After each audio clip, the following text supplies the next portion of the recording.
Welcome everybody, welcome back to another video from the tomb of illumination. The land, the world, that's illuminated. Everything is of the light. Nothing is actually physical. It's all programmed into this little thing up here called a brain. And we live inside a brain. The earth is actually shaped like a brain. You take the circumference, the Arctic, it forms the shape of a human brain. And we basically live in this conscious state. So when people want to know when Earth was created, it's of no significance because Earth only exists through the human mind. If there was no humans on Earth, there would be no Earth because it's all a conscious state. And it's all based on the human. All based around the human's existence.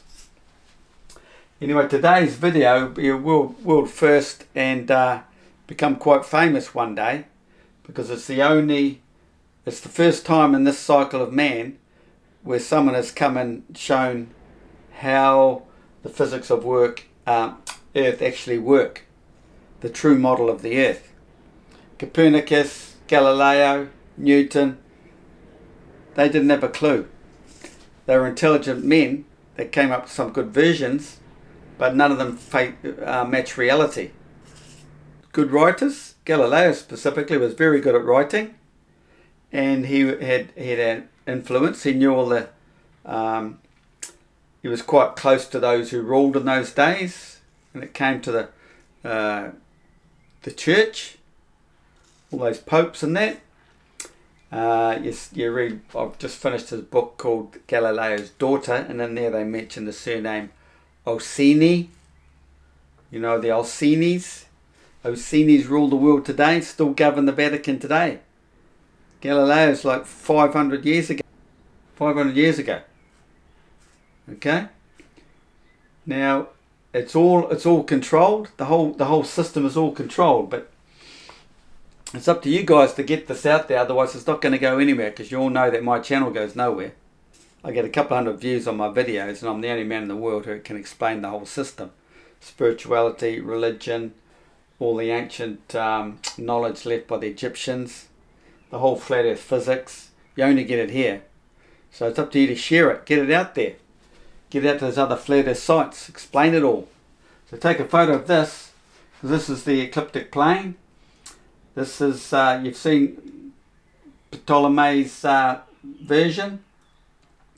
All those dodos have Earth out here somewhere. Well, why? It's because they think Mercury and Venus go around the sun,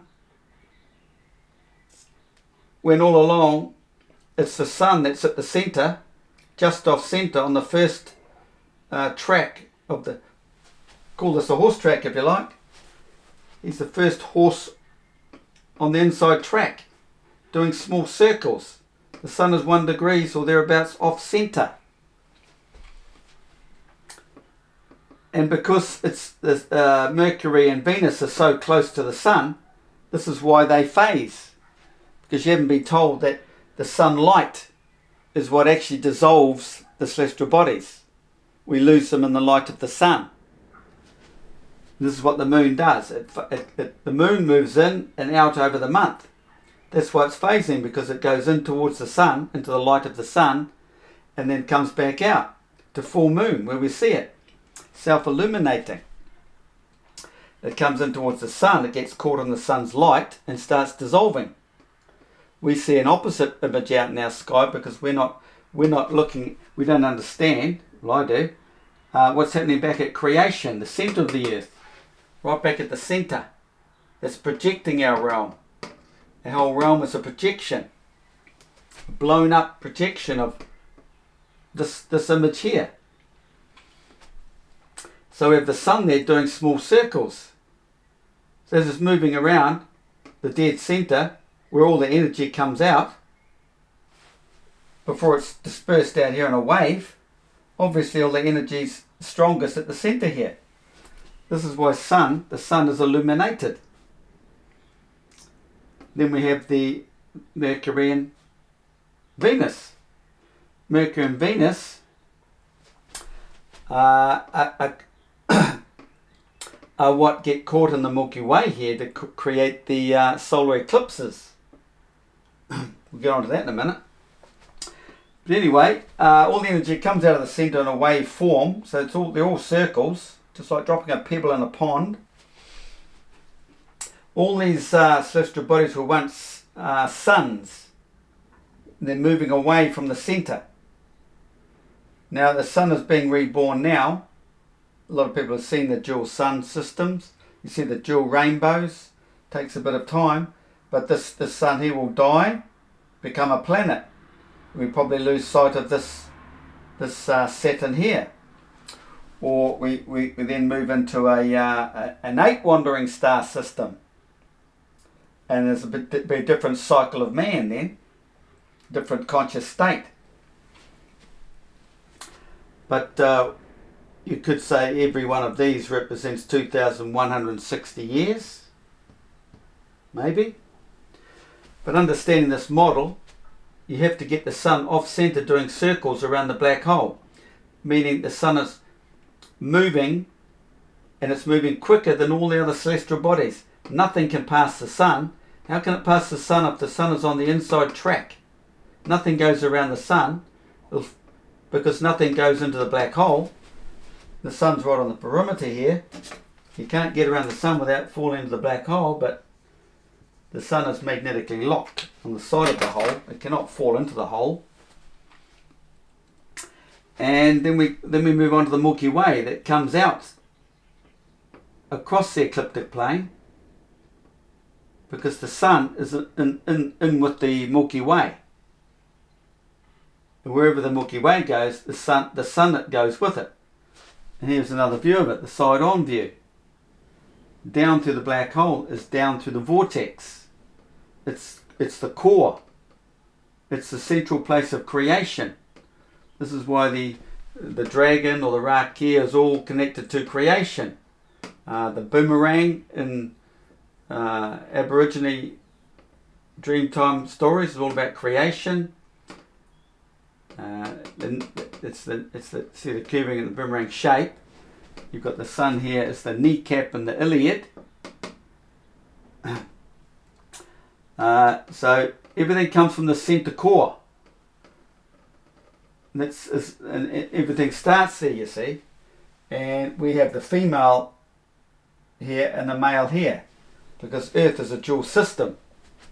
It's a duality. It's male and female. It comes from singularity, right back in the centre, but then comes off in this toroidal field as a split system, split cell. You've got the centre north, expands outwards, and we get a southern realm.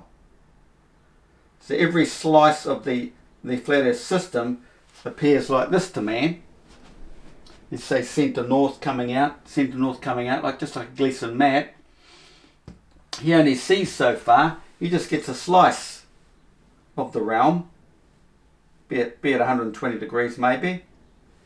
But it's his east to west. But everybody around the Earth gets this similar image. This is why it's overlaid all the way around here like a daisy flower, the petals of a daisy flower. Everybody gets this north to south image depending on his latitude, how much he sees. So he doesn't see the stars coming in as they move around the flat Earth to come into his horizon. He doesn't see them leave. He just sees them come in and do this a part of a circle before they move out, because everything is spiraling out from the north, mirrored, projected to these concave magnetic fields of the Earth as some sort of crystalline structure reflecting everything, mirror form. So what he's seeing out here is mirrored from the north, but inverted, because it all comes from a hyperboloid centre within a torus field. It's a toroidal field, similar to this. So one of these lines represents one's meridian, north to south. That's all he's seeing. But he does get to see like 120% of the sky at once. but it's his fixed position. So if he used the camera for star trail photography, he just gets the star rotation doing a circle like that if he's dead north to south.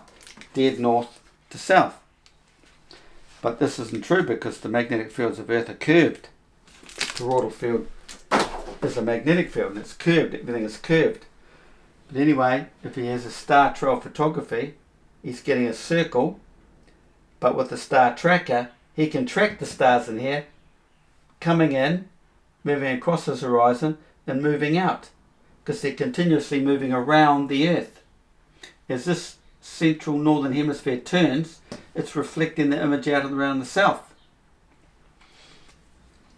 But back to our design here, the ecliptic plane. There's the ecliptic plane up here. It's a 2D plane. So you look down at it, that's what you get. It looks like that. This Milky Way is the straw that moves around the horizon of the 2D plane. Okay? Got some images here I can show you.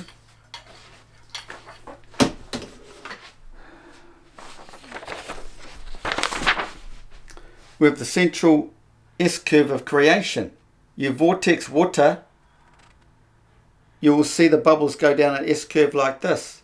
Then they shoot back up to come down again. That's a half cycle. There's the other returning cycle. Going back up. Why does it look like this? Why does the sun analemma look like this? Because if you look down inside a vortex, looking down from the top, you get this. There's the S-curve. It's the golden ratio. But return it back around, to loop it back around, you get this side elevation. You take these loops, loop them around the north and out south, continuously around the north, out south, you come up with this. This is the Earth's toroidal field. They're magnetic cycle loops. Look at them all. It's all a 3:2 ratio. The southern hemisphere is much larger than the north, but we can't tell that because in our earthly system, within our arc of horizon, everything is relative to the observer. We cannot tell that we are looking at a smaller northern hemisphere or a bigger southern hemisphere. Okay? See the centre north, centre Arctic, right in there, is mirrored. So the south pole, what they call the south pole, is only 66.6 degrees. Out here somewhere. As some of you might know, everything comes about from the stars above. As above, so below. Earth is like a print. Check out Job 13:11. Understand what the print is. And like a garment becomes the 3D. Like a garment on a person, a dress on a lady, it's giving a 3D shape. Well, that's what happens. It creates the 3D images all down here on Earth. You can consider all the stars as the soul, the nucleus of the 3D image, which is cast down onto the Earth. So there we have the central vortex, and what's this thing here? Well, it's the same image here. There's your 2D plane, and you vortex the water in the cup, spin the water. What's happening? Look, the straw's moving around the horizon. That's what the Milky Way does over 24 hours. That's your day. It's the sun. The sun is in here on the elbow, but we get the image out here in our realm, out in the toroidal field. Central vortex, that's the image we get at the end here. All the energy, the pure plasma, is in here we do not see. You see none of this. We only get a projection of it at night. When the sun's facing that way, we get the dark side. Everything in here is shown up in our night sky. This is the rakia. This is where creation begins. It's the straw, it's the hollow core, the dead centre of the universe. Why is it called a straw? Why is this called a straw? We can suck on it, it's a straw. What does the Milky Way do? What does this core do? It sucks. It sucks the energy. It sucks the energy. I'll draw it up here. the Milky Way that comes out of this here, comes across here, then down here, that is sucking the energy through there to feed the pure plasma sun, the pure plasma up here. You've got magnetic induction here, creating its ionization, radiation, what do you want to call it, all gets sucked up through here to feed the pure plasma. You only have to follow the tokamak, fusion to understand what's going on here, but with the earthly system it's all cold fusion. So here we have the rakia. The rakia. What's sitting up there? It's the sun. It's all described in the religious stories. Sitting up top here, top of the arch. The ark. Why do all the grandfather clocks have arches in them? Because it's all representing this. Because the sun keeps time. And everything is about your arc of horizon. Where's the sun? Where's the sundial? All keeps time. So we go back to the straw here, and you start considering the Bible, the whole story of Jesus. Well, the whole story of Jesus, Christ is the sun. Christ sitting on top here. He's the king of the castle, king of the Jews, right? Well, why is he in a manger? What is this manger? What does the manger mean? It means a long trough. What's in the sky that looks like this? The Milky Way. Why is the manger with straw in it? Because he's in there. The sun's in the Milky Way. Milky Way's the straw. It sucks.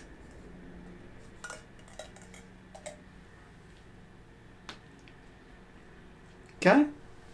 Then you can start thinking about that guy who invented the vacuum cleaners and find out he's a physicist. He knows all about it. He's invented a vacuum because the vacuum sucks, and then he does the ionization fans. Well, then, what do you think's happening in here? Ionization, purifying the air. This is Earth's purification system. It has to be pure before it goes into the sun. This is the whole Jesus story. You've got to purify the system. You can't put old wine into the new wine into the old casket, remember, in that story? It has to be purified. You've got to be purified. All this air, atmosphere, pollution has to be purified before it goes in to feed the pure plasma sun. It's a parallel story in religion. It's about the Christ within man, the sun, and the sun of the earth, the purification system. Man has to be purified. His old way has to die off. This is the death and destruction, which is not physical, before he is reborn spiritually, become clean again, pure. That's the story of enlightenment. It's all connected with the earthly system. And if you go back to Galileo's day, you find how everything was connected to religion. They all followed the zodiac.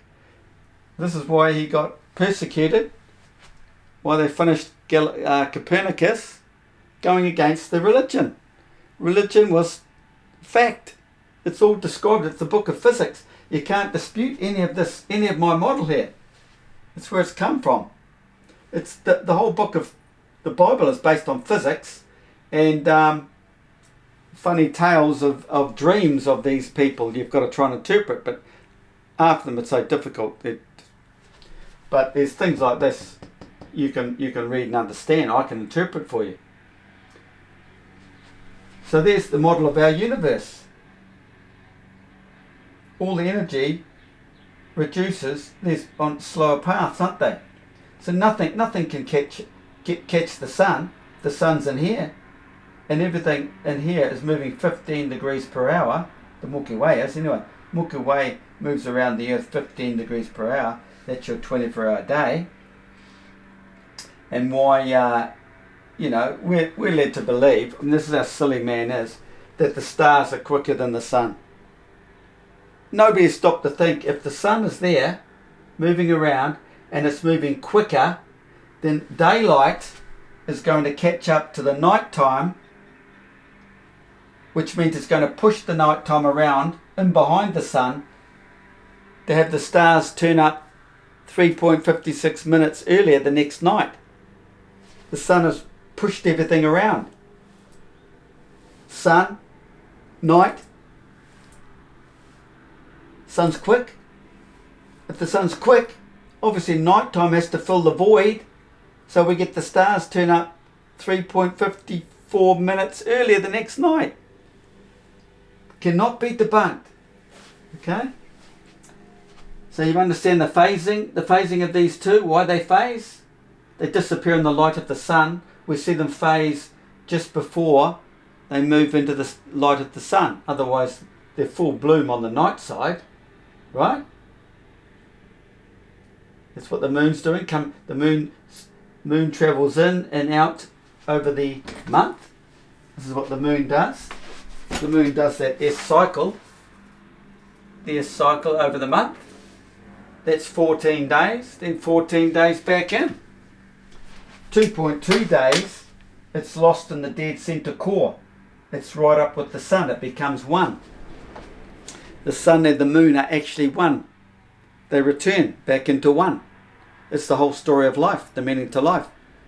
Male, female, we have to find our way back spiritually to singularity, reunification, while we are living, not when we're dead. All the ancient Egyptians have left us the whole story. It's nothing to do with your physical death. It's spiritual awakening. It's killing off your old lower self, your lower chakra, raising your kundalini, coming through the chakras to reach enlightenment. Reach the top of the mountain, your head, Solomon's temple. All those divine stories are all just different names given to Christ. Lot, Noah, anyone, John, whatever, you can replace them all with the name Jesus. This is the ecliptic plane. It is where eclipses occur, and it is a plane. There is no ecliptic plane on or in a globe model. Where's the plane? This is a plane. See, it's a flat plane. Sits on top of the vortex of creation, all hidden in the center Arctic of our realm. In here, this is a slice through here. See, cross section. Tropical gap in the middle. There's your north, there's your south. But I haven't shown the shrunk north or the south. This is considered, if you're everywhere at once, relative to the observer. Okay, you have to think of it this way, but you have to realize it's actually like that. If you could look down on the earth, which we cannot get out.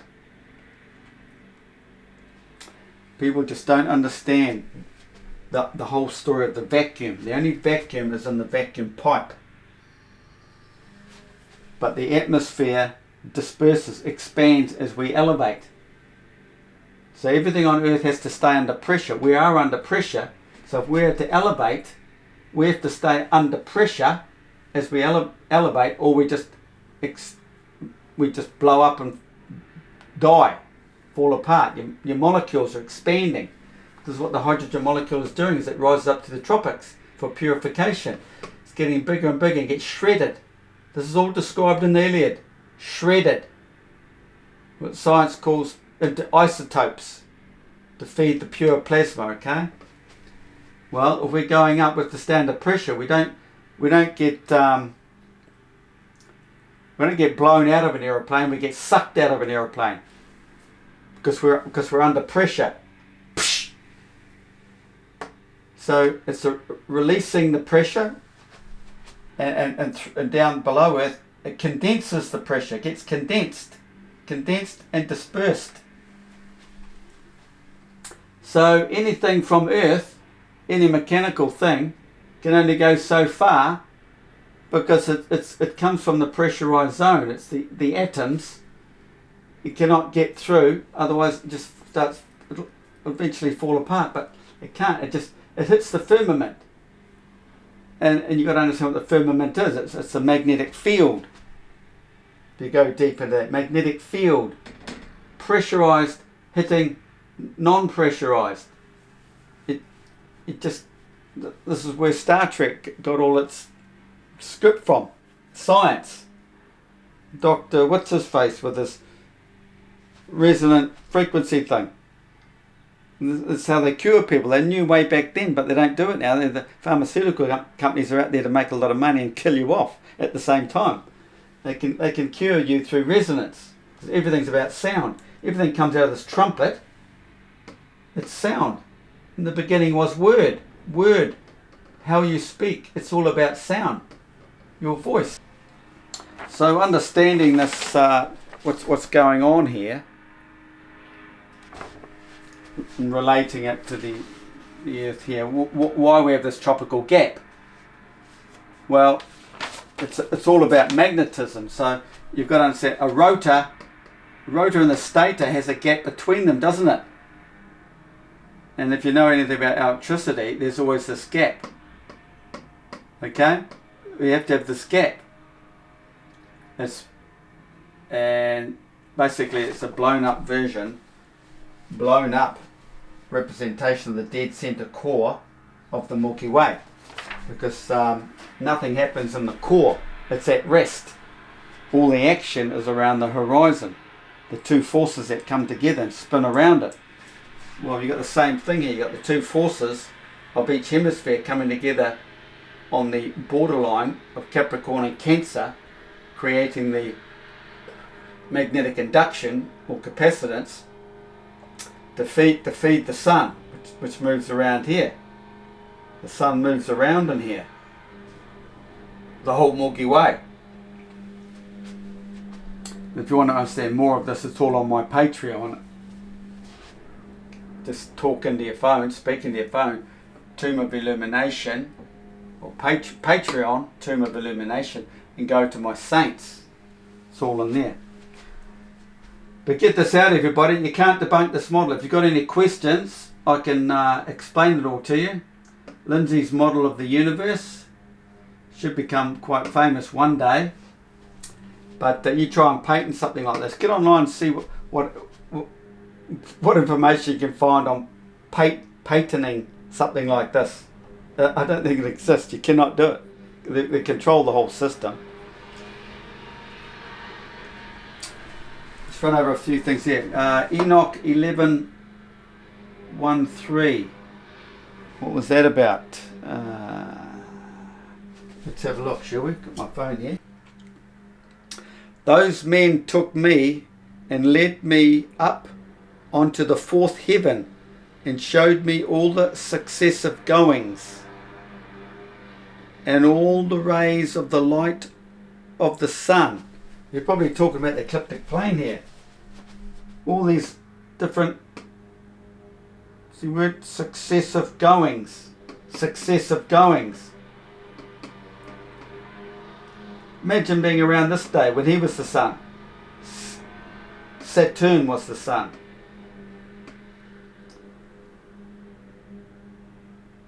And all the rays of the light of sun and moon.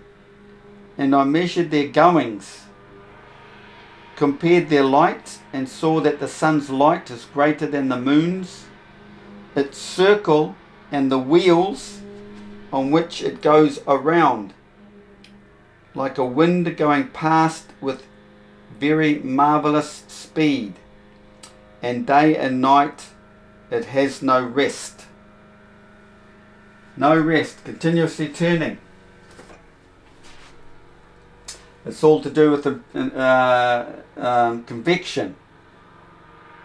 It's the cold air from the Arctic rushing to the tropical gap.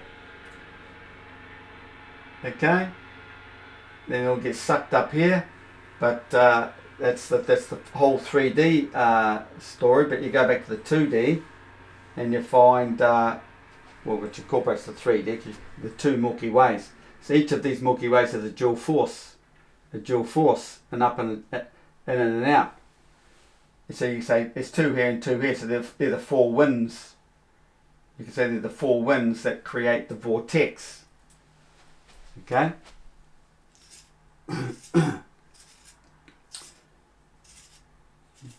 Yeah, so you got two. You could say there's two swirling around, hot and cold in the centre Arctic. Then you've got this up here, swirling this way towards the plasma sun. So all this is getting drawn up towards the room temperature sun, and this is getting sucked over there, because right up here is cold too. Freezing, gets sucked over there. If it wasn't cold or freezing, there wouldn't be the magnetic field up there running the whole system. In this model, you've got to understand the magnetic field does not cross the tropics. It's a complete lie with your globe model. No, it comes up and over, down, through the earth. Up, over, down, through the earth. Up, over, down, through the earth. That's the cycle. And as the Milky Way is coming around the ecliptic plane, this magnetic will race over, spin around the sun, and then shoot up like this.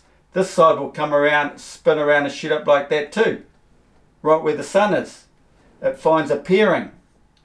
This is the pairing in physics they talk about, where the 3 to 2 find equilibrium.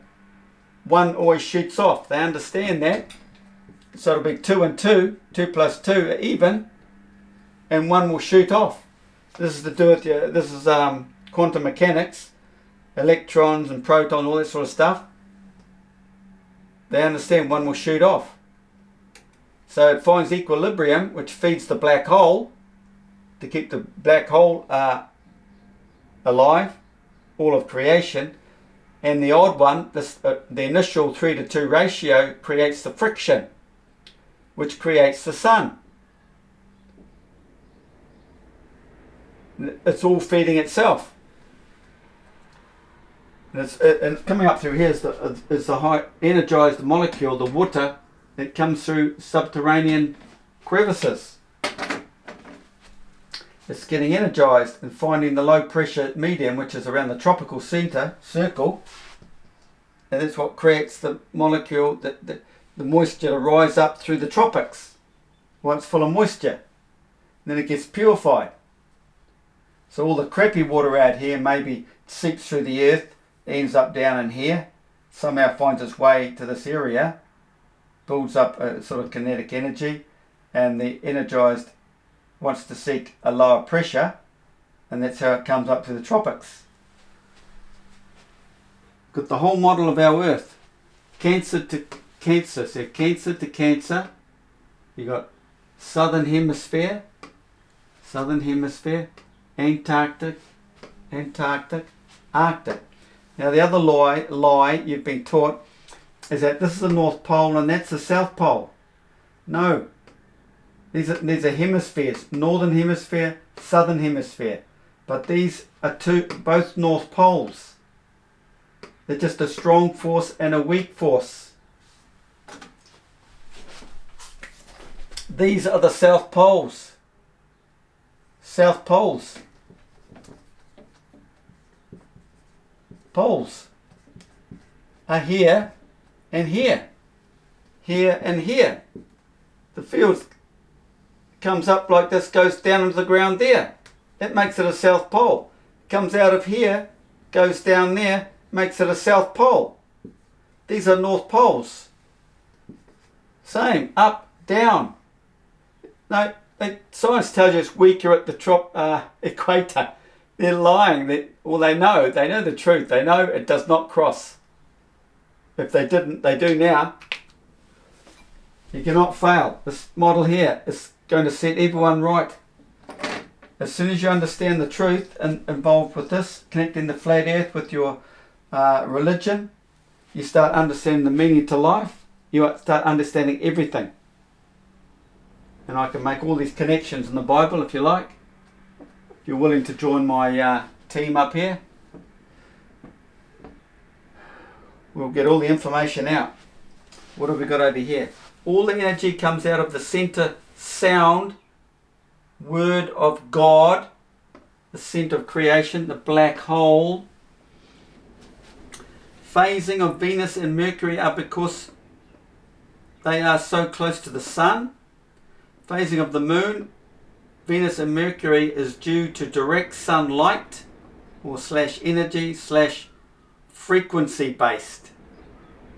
Cancelling out frequencies when everything lines up to the Milky Way.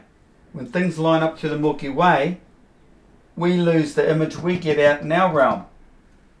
Because this is all back in the centre here, right back in here, cast out to here.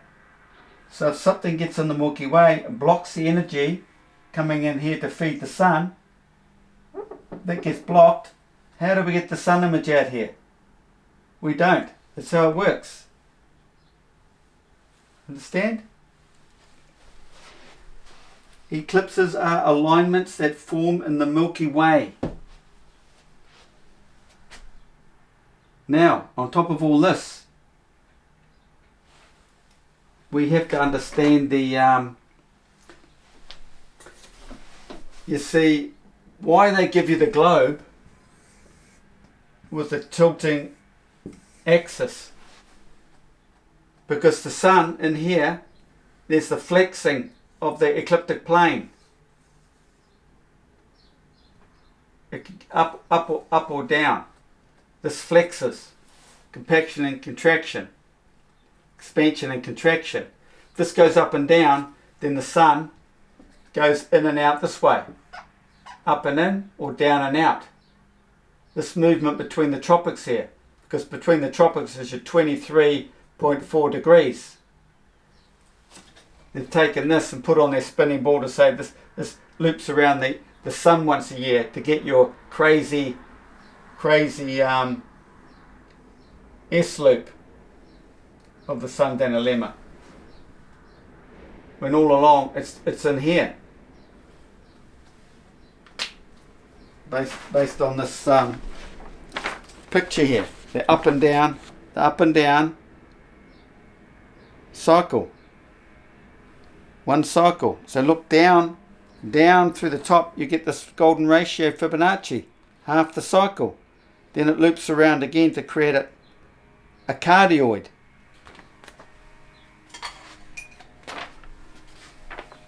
Cardioid, it goes around there and then comes around and does it again.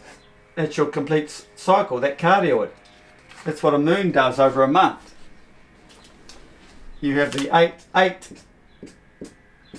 phases, 1, 2, 3, 4, 5, 6, there's 8. It goes into the G spot, 9. What comes after 9? Reoccurring, it starts again. Goes back to 1.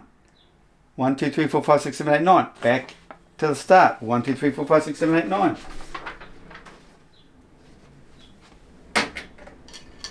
Understanding the straw, Jesus in the hay barn or straw barn, the manger, the long trough, the rakia, straw, the dragon, feng shui.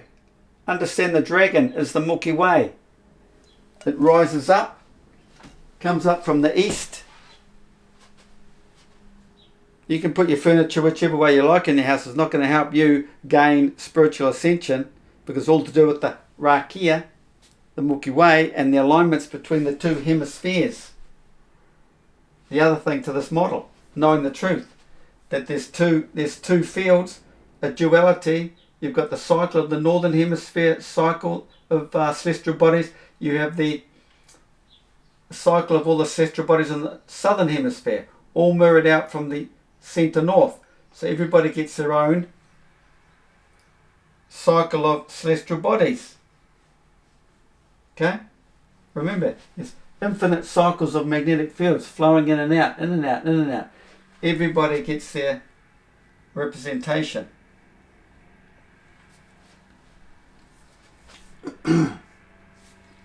Only 5 wandering stars concern us, plus the sun and the moon.